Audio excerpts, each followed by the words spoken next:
30 ans. 30 ans que Siaka Sylla est dans le métier. Malgré 3 décennies dans la filière cacao, l'homme dit n'avoir jamais réalisé des récoltes aussi maigres. Président d'une coopérative agricole qui compte 1500 agriculteurs, il explique la raison de cette disette. Trop de pluie dans la grande saison. Voilà. Où le cacao il a fait le fleur, on a eu trop de pluie, ça a fait verser tous les fleurs. Je n'ai jamais vu année comme ça dans le cacao.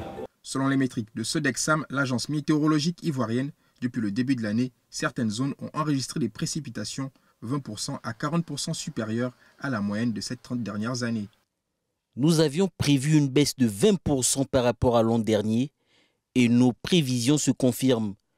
Avec les importantes pluies, beaucoup de cabots sont pourris.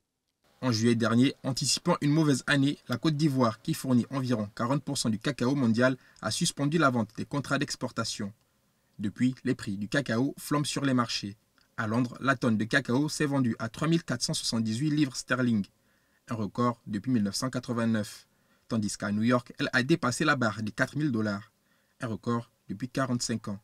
La situation pourrait s'aggraver avec la résurgence du phénomène climatique El Niño qui fait craindre une longue période de sécheresse en Afrique de l'Ouest.